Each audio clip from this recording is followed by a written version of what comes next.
and welcome to Unitarian Universalist Church of the Desert. I'm Julia Alberg-Burbank, your worship associate today. As we begin, we acknowledge that we are on the historic homelands of the various bands of the Kuya people. And we honor the unique relationship that we hope emerges between our community and the indigenous people in their traditional territories. Let this acknowledgement serve as a reminder to recognize, honor, reconcile, and partner with the Kuya people whose lands and water we benefit from today. In this congregation, we welcome people of all sexual orientations and gender identities, of all ages and sizes, people of all economic statuses and professions, of all physical or mental abilities, people of all races and ancestries and cultures. We welcome you wherever you come from, whoever you love, whatever your immigration status or civic engagement.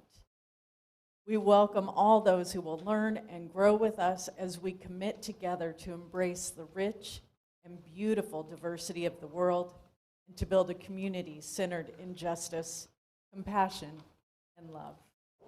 You are welcome here. We are glad you are with us this morning. It is important to us here in this community to create a safe and healthy environment for everyone who gathers in worship, including those who are immunocompromised or have other risk factors. Our COVID protocols are in place because we wish to do everything we can to protect all of us. A reminder that masks covering your mouth and nose are required to attend in-person worship, preferably KN95 masks. Our service is always available streamed on our website if you need to observe from home. We have two announcements today from the Social Justice Committee. Nominations for next year's Share the Plate slate will be open March 31st through April 14th. Start planning now so you can nominate as many of your favorite local nonprofits as you wish. We will then vote, and the top 9 will be revealed at the end of the annual meeting. Any questions, contact Denise Jansen-Eager. And from Jane Betts Stover, the yard sale was a huge success thanks to this community. What is left from the yard sale is set up in the community room. Please stop in after the service and find a treasure. If you would like to be on our email list to learn more about us and our programming, please contact us at admin, ADMIN, @uucod.org. And now, let's ring our Tibetan bowl to begin our service, and then listen to our music for centering.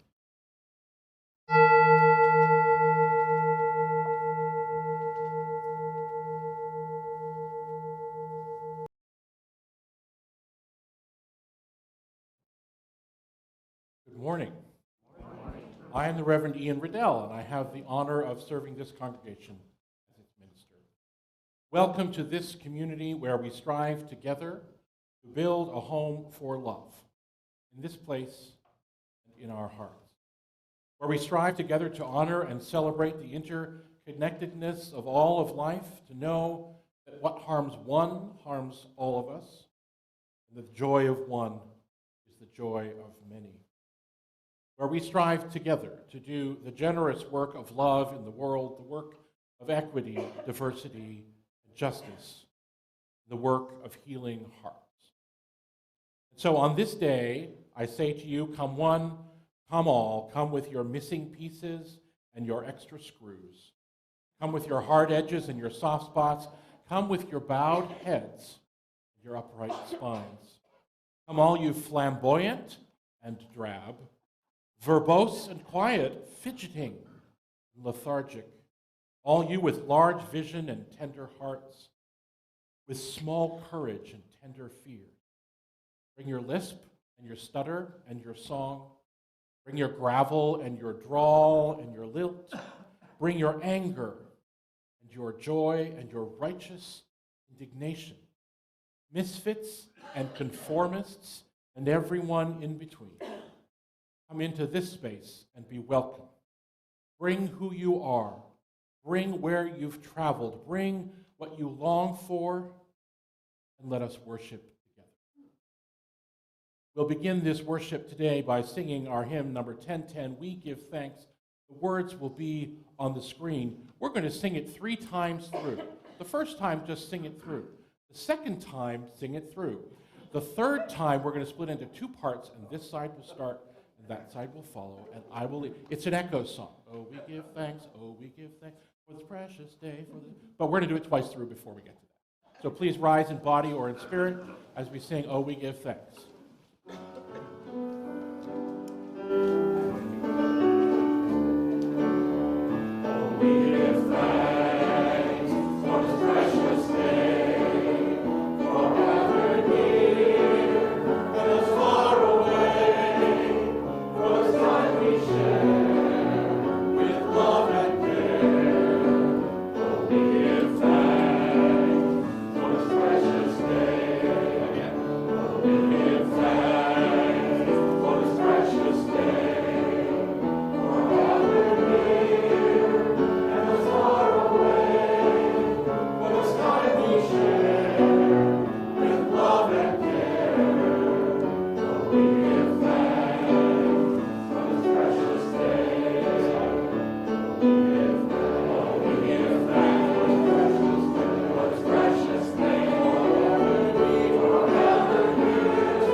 Please join me as we light the chalice. May love be the spirit of this church. May the quest for truth be its sacrament and service be its prayer. To dwell together in peace, to seek knowledge and freedom, and to help one another in fellowship. This is our aspiration. I'd like to invite Leslie up. Please join me as we light the biopot candle. We light these candles in solidarity with Black, Indigenous, and other people of color as we journey toward spiritual wholeness. May we, as a beloved community, work to dismantle racism and all forms of oppression. May we live by our principles so that justice, dignity, and equity for all prevail.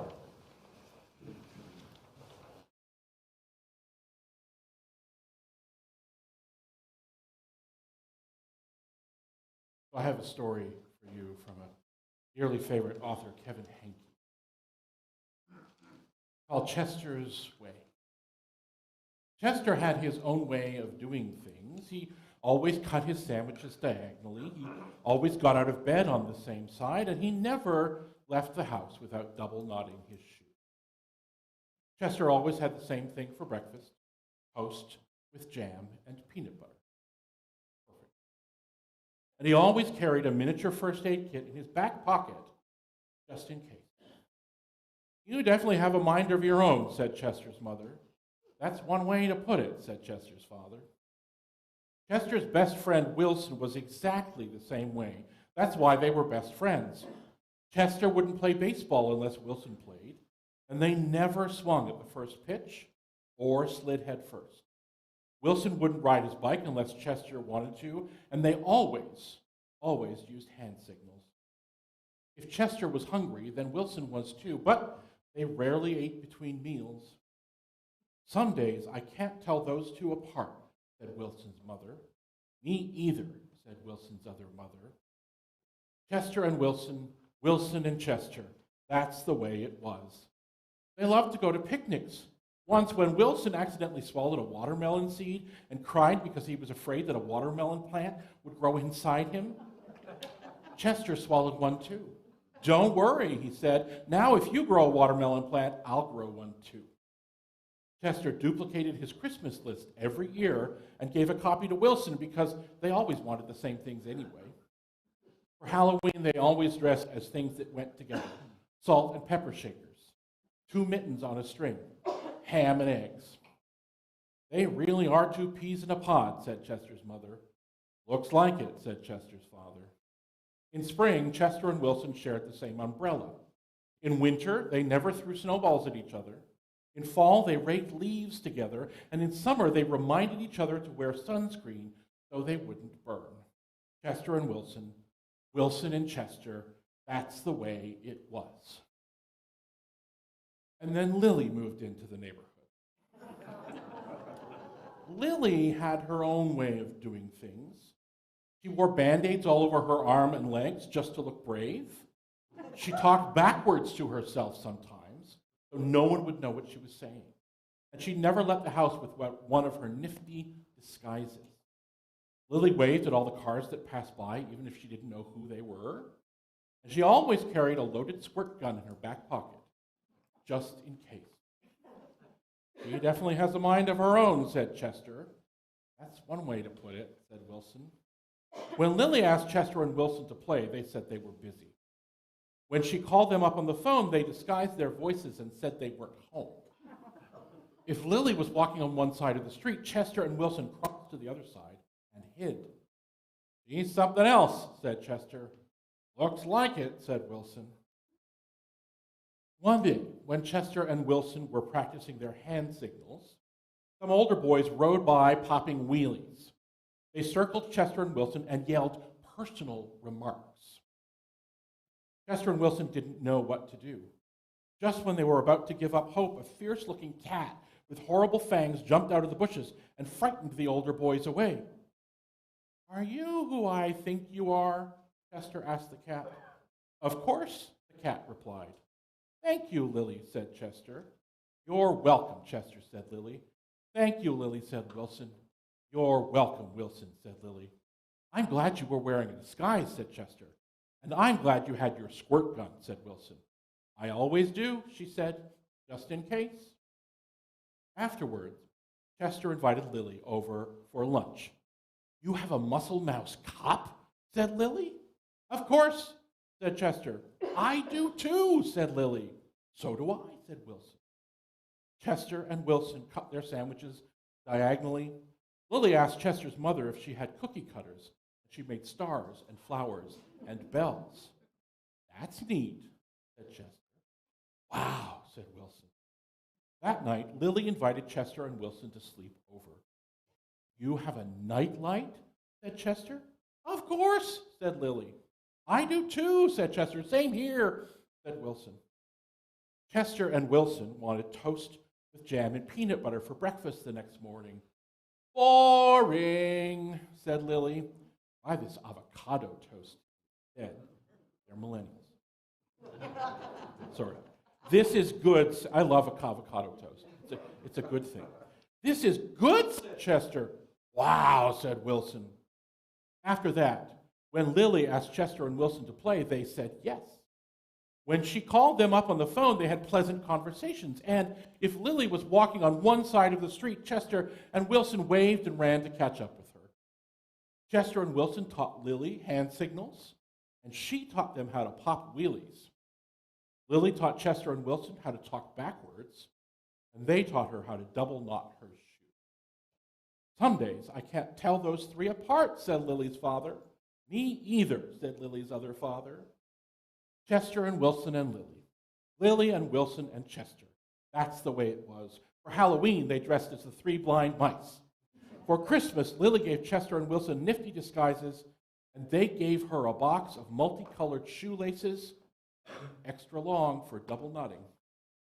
They loved to go on picnics. When Chester and Wilson told Lily about how they had each swallowed a watermelon seed once, Lily swallowed 3 of them. "I'll grow a watermelon plant for each of us." In spring, Chester and Wilson and Lily shared the same umbrella. In winter, they never threw snowballs at each other. In fall, they raked leaves together, and in summer, they reminded each other to wear sunscreen so they wouldn't burn. Chester and Wilson and Lily. Lily and Wilson and Chester, that's the way it was. And then Victor moved to the neighborhood.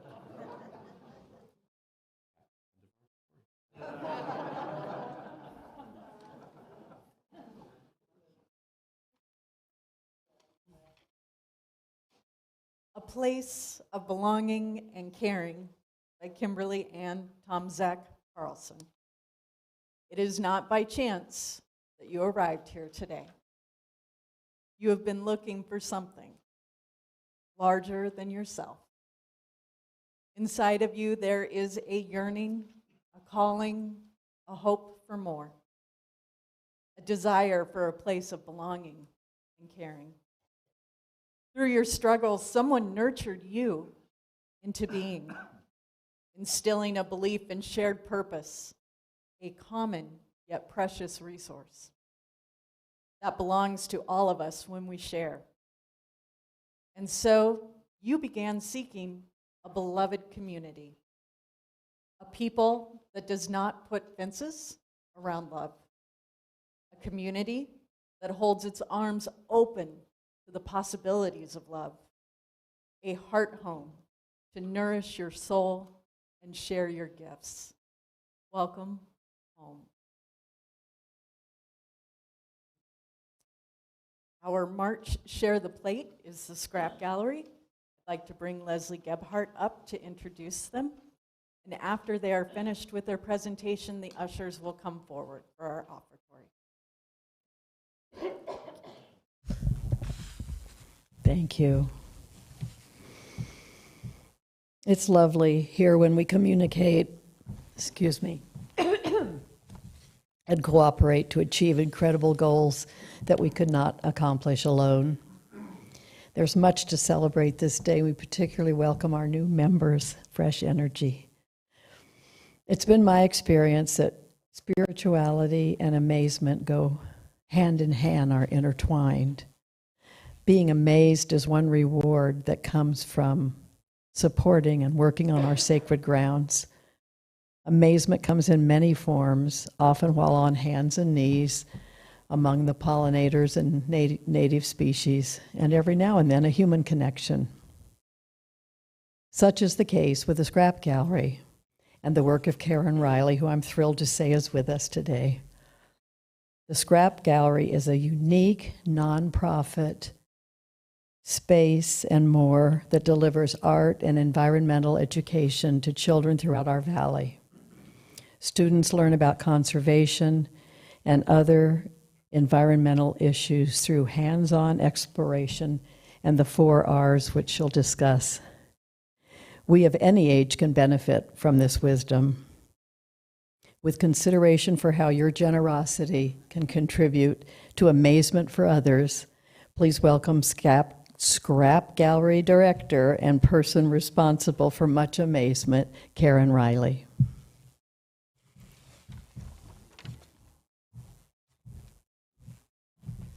Thank you. Good morning, everyone. Thank you for inviting me to share the Scrap Gallery with you. Scrap, let me explain what it is before we talk about all the butterflies that are around here today, inside and outside. Scrap stands for Student Creative Recycle Art Program. And what we do is we work with students, lifelong learners, and we take the easiest way. We take trash and we divert it from the landfill. We divert it from going out into the desert. We divert it from going into our oceans. We take that trash and we turn it into art. We like to call it creative recycling. So materials from businesses, manufacturers, things that you might have too much of. I do the same thing. We have these big goals. We're going to make this wonderful, now I don't knit, but a lot of people do. We're going to make all these things, knitting, crocheting, and then what happens? It kind of just sits there and it keeps getting bigger and bigger. And instead of throwing that away, because most yarn, for example, is made with plastic in it. We don't want that to get into the environment. They bring it to us. We have a warehouse. We're located in Cathedral City. We have a warehouse. We sort everything. And then classes come, artists come to get materials. We have field trips. They come and then they can make whatever they want. We have exhibits in there. We have all sorts of things for the public, for youth to come in and create something and talk about what's going on in the environment and talk about the materials that they're repurposing and reusing. We hear a lot about recycling and recycling all our cans, our bottles, paper, plastic. But generally in the United States and around the world, the average recycling rate is about 34%. So we're not doing a really good job. And we keep making more plastic, which is very problematic. So what we're trying to do is reuse what's already out there and try not to create more of that kind of material. We want to think about what we're doing, what we're buying, what we're using, and how that impacts our environment. Our main thing, as Leslie mentioned, she didn't tell you our secret 4 R's, but the 4 R's are reduce, reuse, recycle, responsibility. That's what we're all about. And that's an easy way to remember, oh, there's a 5th R, what you need to do as far as taking care of the environment. Very easy. The first steps are just recycling, reusing, and reducing. And knowing that we all have the responsibility to take care of our planet. We do that, like I said, with kids through our creative recycling, and we incorporate that into all our exhibits and all our other projects. Before I get to the pollinator project, we do a Walking for Water 6K every year. Even during the pandemic, we managed to do it. And that's where students come together. They plan this event, and it's to raise awareness about what's going on with our water supply throughout the world, what mostly women and children have to do to collect water around the world and create awareness. And they do some fundraising for water projects. Our exhibits can be about coral reefs, with plastic. We did politics of plastic, which was very popular, and we turned those into traveling exhibits, so if they cannot come to the gallery to see those, we take them out to whoever is interested. So let me get to the pollinators now, because it's kind of a favorite topic of ours at the Scrap Gallery. Why pollinators? What does that have to do with recycling? Well, if we don't take care of what's going on outside, if we are throwing things on the ground and we're destroying the habitats for our pollinators obviously help us to create the food that we need.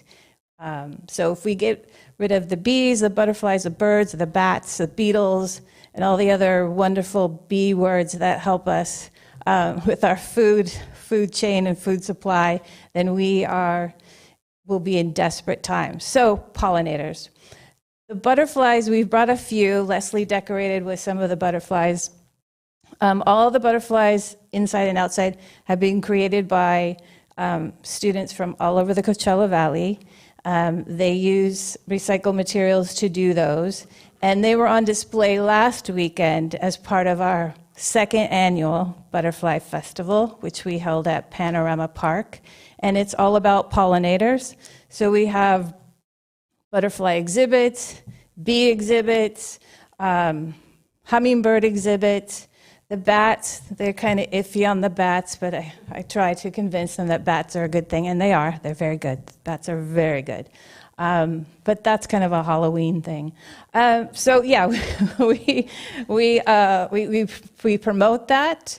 And we're very excited because we are expanding that pollinator project with our Bee Inspired program, which we will be creating bee and bees. Get it? Not a bee and a bee, like bee and bees.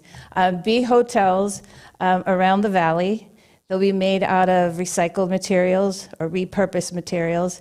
And our intent is to create with students and student designs, working with other artists, to create as many bee hotels for native bees that we can throughout the valley. So we are working with the Pollinator Partnership.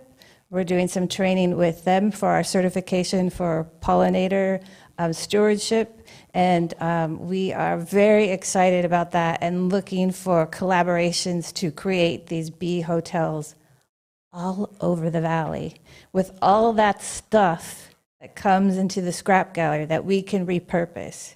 We repurpose probably or take in, about 100,000 pounds of stuff at the gallery, really, and it comes in every week. Leslie knows, she brings me stuff. So anything that is kind of weird, funky, you think it's hard to reuse, repurpose, or recycle, bring it to us, and we will find a way to turn it into a piece of art that communicates, educates, and inspires children and people to do more, because there's so much more we can do. And like the little hummingbird that said, I can do what I can. It's based on an African story about there's a forest fire, a huge fire, and the animals are all frightened, and they don't know what to do, and they're stuck. They're like this. They just don't know what to do. But they see this little hummingbird, another pollinator, going back and forth, back and forth. And they ask the hummingbird, "What are you doing?" Well, she was I'm going to this lake over here, and I'm scooping up as much water as I can, and I'm taking it back to put out the fire, help put out the fire. And they all laughed at her. "You can't do anything." Yeah, la, la, la. So she says, "Yes, I can. I'm doing what I can." So the animals say, "Well, maybe I could do this. Maybe the elephant, he goes and he gets water how much he can get, takes it to the fire." And they all work together doing what they can. And by doing what I can and what you can and what we all can do together, we really can make a difference. So reduce, reuse, recycle, be responsible for what's going on, and we can plant more trees, we can save butterflies, we can save bees, we can clean the seas. We can do all that by being creative and doing creative recycling. So bring your stuff to the gallery, and before I finish, we have a little gift outside for you. We have some pins, so please help yourself. And you will notice they are made out of stuff. They are made out of Formica samples that we get. We get a lot of materials from interior designers, so we get a lot of little Formica samples. So those are all handmade little pins for you. And if you have any questions or would like to donate materials, we are always open and ready to accept those. So thank you very much for having me. Thank you. Now in a moment of prayer and contemplation.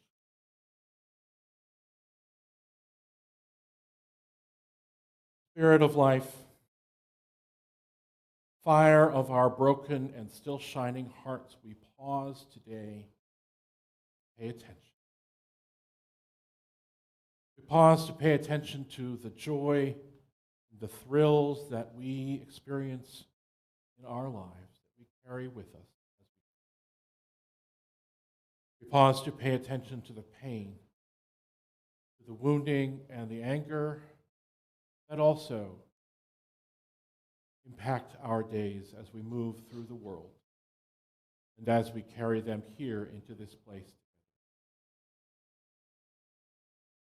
We pay attention to the wonder, the natural world that we are not separate from, but a part.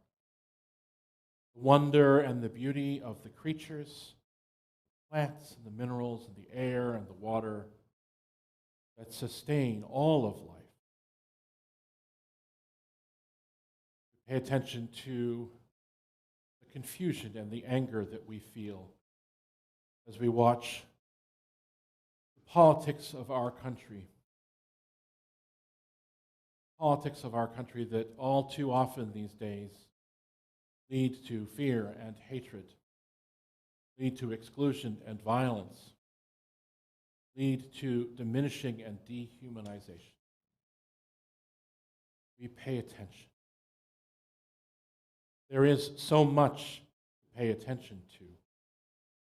So many things that pick at our hearts and our minds and our spirits and our bodies, so many things that demand our attention, that demand that we do something, that demand that we celebrate or grieve, so many things for us to pay attention to. And we do. And as we pay attention, sometimes, often if we're lucky, we hear underneath all of the pokes, the needs and the worries and the wonders, underneath, we hear the heartbeat, our heart, the heartbeat of our families, the heartbeat of our communities, the heartbeat of the love that we are, the love that keeps us steady, the love that pushes us forward, the love that reminds us each and every day, each and every moment, we are not alone. Let's pause now for a moment in quiet. Pay attention to that love.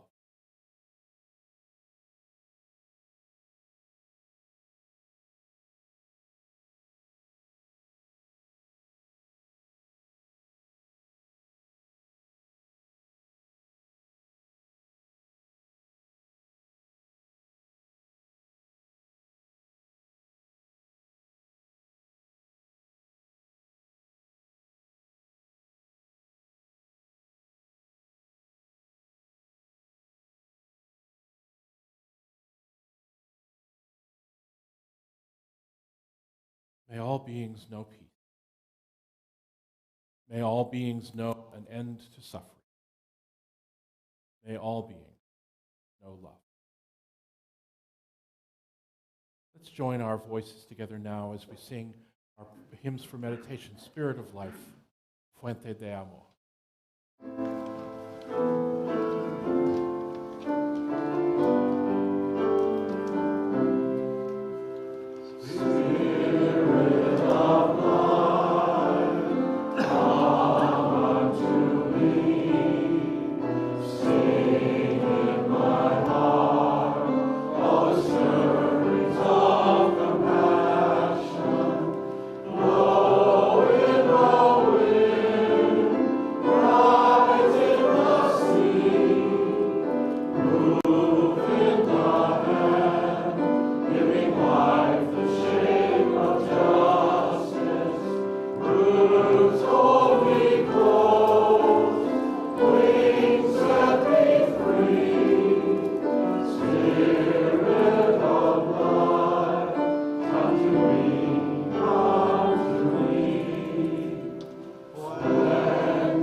We find religious community in many ways, my friends. Sometimes we're born into it. Sometimes we're invited in by friends or neighbors who see our heart, know what we need. Sometimes we search long and hard to find a place we can feel seen and challenged at the same time. However we find it, one day, if we're lucky, we come to realize we have found a place we want to be part of, a place we want to put down some roots in and make some deeper connections, a place we might call home. And so today we are welcoming to our community a group of people who want to throw their lot in with us, who want to join this community as members. We're so delighted, those of you who are here for that today, to show that you've chosen to be part of who we are and who we are striving to be. I hope that being part of us will transform you. I know that it will transform us, and I'm going to say a little bit more about that later, but I'd love to invite LeGrand forward and to introduce our new folks, and there'll be some work for all of you to do as well.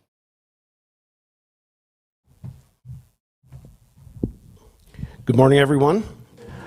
My name is LeGrand Velez, and I'm the chairman of the membership committee here at the Unitarian Universalist Church of the Desert. Today is a very exciting day for our membership committee because we are welcoming 7 new members into our congregation today. And I'd like to introduce them to you. Those are here. So I'm going to name all of the members who are joining today. If you're present, I think only 3 of the 7 are present today. Please come forward when I call your name and stand up in the front and join me up here. So, and before I list the 7 people who are joining, I also just want to acknowledge a man who intended to join. His name is John Simmons, and he was here 3 or 4 weeks ago, and after the service, he went on a bike ride and was hit by a car and fatally killed. So our heart goes out to John, who aspired to join us. And so the people who will be joining, who are new members today, and if you are here, please come forward, are Judy Montoya, Pam Vietz, Jill Hall. I know Jill's here. Come forward, thank you. Nick Scheid, Dave Emerson, Sue Engel, and Velma Wagner. So we have three people. Come forward, please, and sign our book.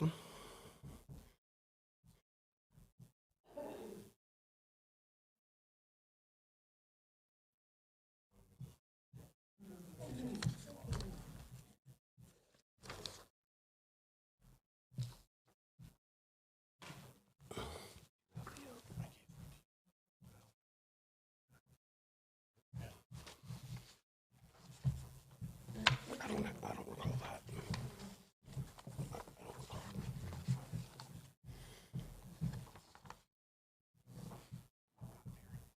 Oh, okay. Right. So,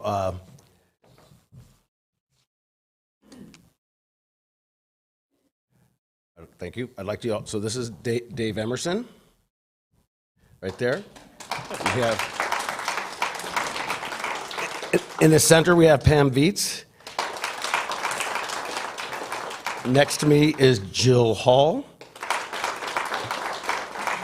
And we're going to do now that they've signed the membership book and they have pledged, and now to complete their induction into full membership with our congregation, we're going to do the responsive reading for new member welcoming.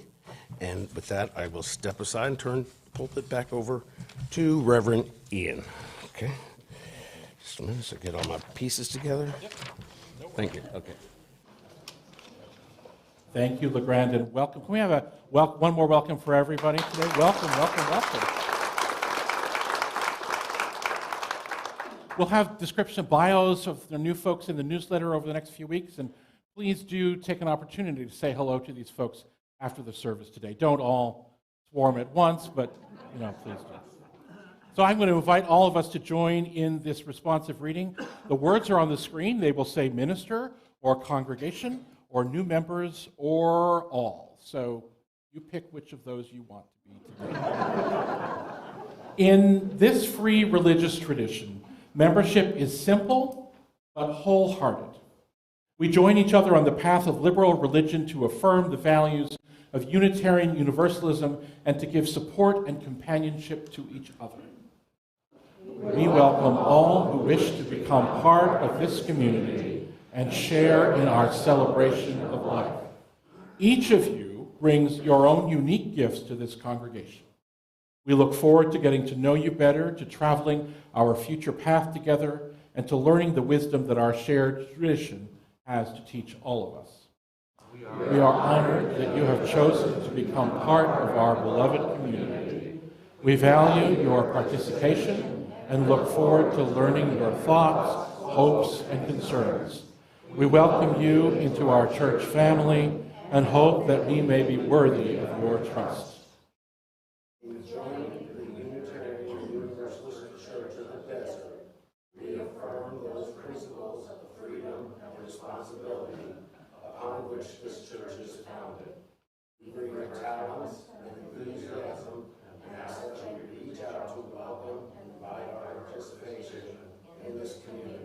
And now all of us.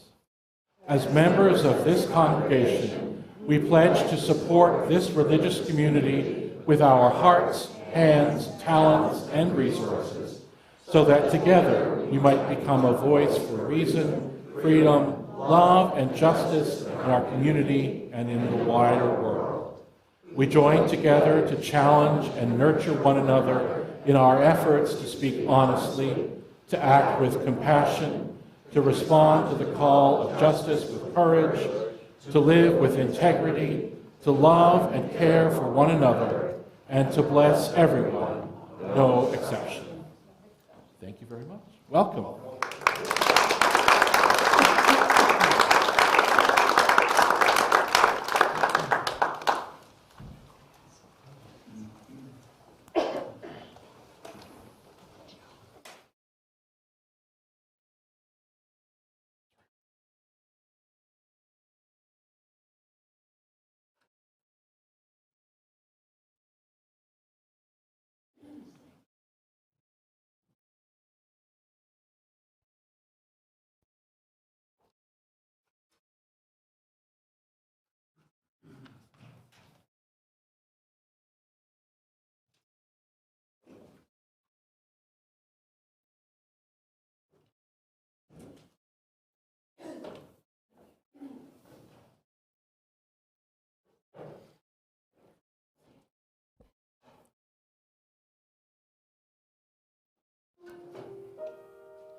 Thank you, choir.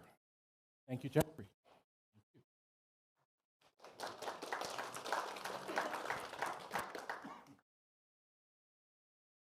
I got a little workout in the middle of the service. What a wonderful day it is today.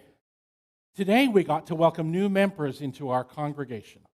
People who have found us and who have said, I want to be part of that. What a great joy. It's a wonderful thing to find a new community, isn't it? And to be reminded of the old community we have.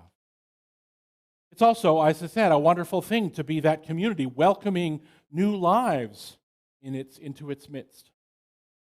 In his book, Welcoming the Stranger, asks us if we are actually willing to accept that the stranger, the newcomer, is actually a stranger. Someone, something new, with their own life, their own motives, their own understandings. Not a potential recruit to our ways, not a clone of ourselves, but a newness to be related to as someone we wish to remain themselves as they join us. Now, of course, it's a dangerous thing to do, to welcome newness. I worked for a couple of years when I was in seminary as a student minister at our congregation in Evanston, Illinois. I remember my mentor and colleague, the Reverend Connie Grant, reminding her congregation on a day a lot like this one, that by accepting and welcoming new members, we were ensuring that the we that did the welcoming would cease to exist, and that a new we was about to come into existence, forever altered by the presence and perspectives of those new members. These newcomers bring with them their own history and their uniqueness, their own fears and doubts, their own hopes and ways of being in the world. We embrace a radical welcome like this because it makes us richer and helps transform us. And we also embrace a radical welcome in the face of political and social and religious movements that are radically unwelcoming and that are working very, very hard to restrict who the we this country is becoming to a very limited, closed, repressive imagining of what we can be. Bans on reproductive justice, bans on life-affirming health care for our trans neighbors and kin, bans on teaching the actual facts of our nation's history, especially those pieces of history that remind us of pain and oppression and racism and supremacy. All of the movements toward this grow from fear. They grow from hatred. They grow from an impulse to trade the rich and uncertain possibilities of diversity and inclusion for the imagined certainty of one way of being in the world. We are called to be a different kind of people than that. As I've witnessed all of this these past months, these past years, the work of Marge Piercy has been always in my mind. Now, Marge Piercy was a novelist, poet, and often a radical activist. Her work often focuses on oppression and the oppressed and points to themes of isolation and solidarity, aloneness and togetherness. Much of her work can feel autobiographical, though she says that it's not necessarily so. She said, I imagine I speak for a constituency, living and dead, and that I give utterance to energy, experience, insight, words flowing from many lives. I have always desired that my poems work for others. Her poem, The Low Road, speaks so clearly to this moment we are experiencing, that feeling that our values and our lives are being attacked in brutal ways. She wrote, they can do anything you can't stop them from doing. How can you stop them? Alone you can fight, you can refuse, you can take what revenge you can, but they roll over you. And that there is another way, you think. A way through, a way to resist and bring change, a way to fight, to refuse, a way to stay sane, a way to be a wedge. But her activism in her own life and in this poem isn't grounded in individual action, though personal conviction is at the core, but in something broader and deeper and richer. In a conversation with Ira Wood, Piercy said, "I am very interested in the voluntary families, voluntary communities that people create. Not just the communes, but the informed social webs by which a great many people survive and flourish. Voluntary communities like ours." The low road continues. But two people fighting back to back can cut through a mob. A snake dancing file can break a cordon. An army can meet an army. Two people can keep each other sane, can give support, conviction, love, massage, hope, sex. Three people are a delegation, a committee, a wedge. With four, you can play bridge and start an organization. With six, you can rent a whole house, eat pie for dinner with no seconds, and hold a fundraising party. A dozen makes a demonstration, 100 fill a hall, 1,000 have solidarity and your own newsletter, 10,000 power and your own paper, 100,000 your own media, 10 million your own country. The path to change, the possibility of resistance and transformation lies not in our individual work, but grows as we increase our numbers, increase our strength, as we invite more and more people into the work, as we build relationships in broader and broader coalitions, as we speak together, protest together, organize together, love together, celebrate together. We know this. We know that our individual worth is crucial, that one voice that the choir sang about. We also know that we are deeply and profoundly connected to each other and to a richer and more powerful reality. We are not alone, and we cannot do this work alone. Piercy writes, it goes on one at a time. It starts when you care to act. It starts when you do it again after they say no. It starts when you say we and know who you mean, and each day you mean one more. Increasing our numbers, though, isn't the only thing that saying we and meaning more can mean for us. I've been reflecting a bit about how something mundane that's happened in my own life helps me see that closing verse in a very different way. Our last year living in San Diego, my husband Mark and I began to rent out one of the rooms in our house to share our house with a good friend, Sean. We had lived with other people before, but not recently, and we've been really comfortable living into the habits of a household of two plus dog. Adding a third person with a third work and life schedule, with his own habits and ways of inhabiting space, was a real learning experience for all of us as we adjusted to new patterns. The house might be full of conversation at times it used to be quiet.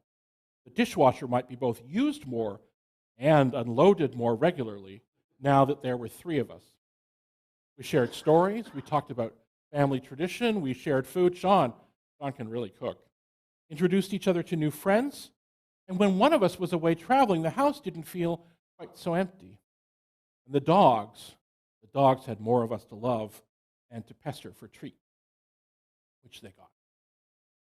We were enriched by adding one more person into our household, our friend, Sean. We expanded our we by choosing to share our dwelling with a friend. Like Lily and Chester and Wilson, our lives expanded by adding more skills and attitudes and experiences.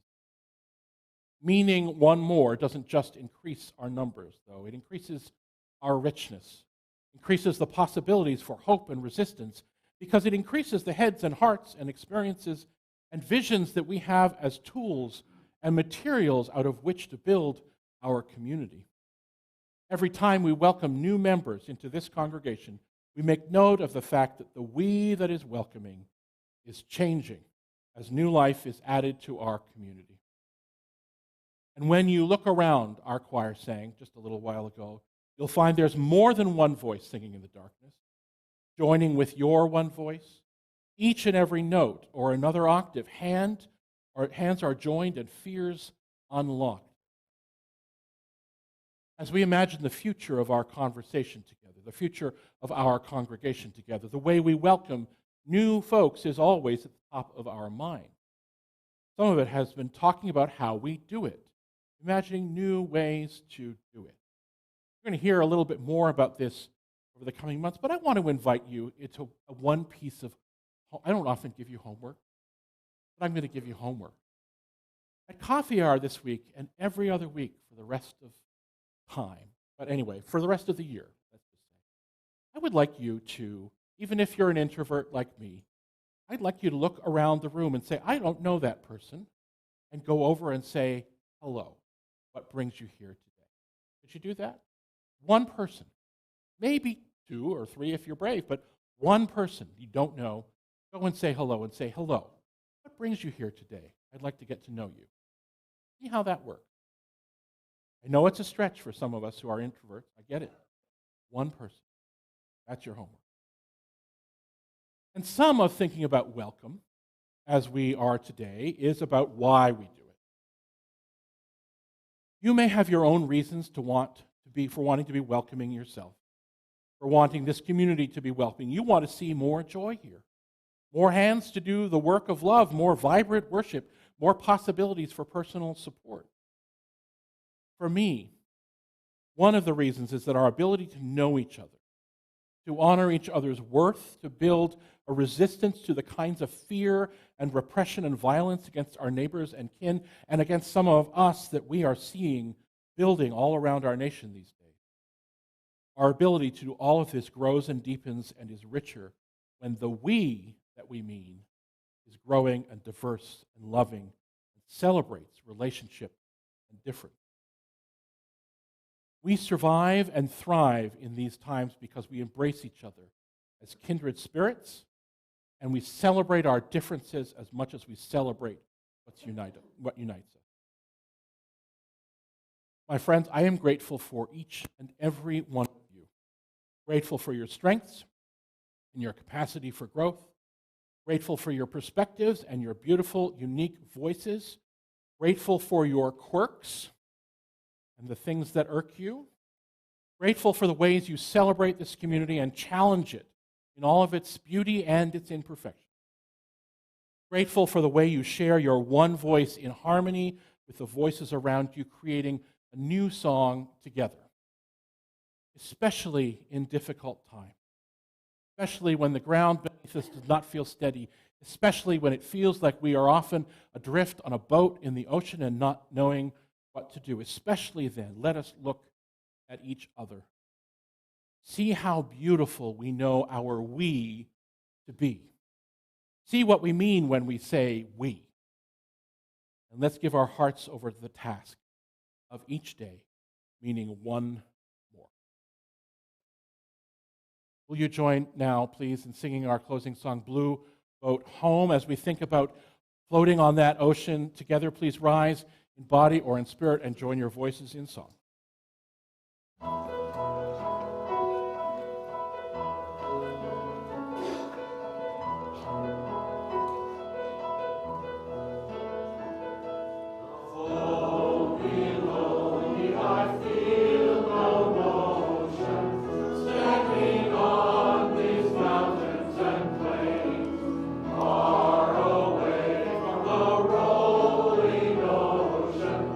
Still my cry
Please join me in the words as we extinguish the chalice.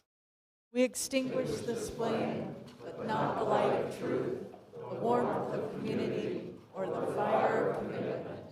These we carry in our hearts until we are together again.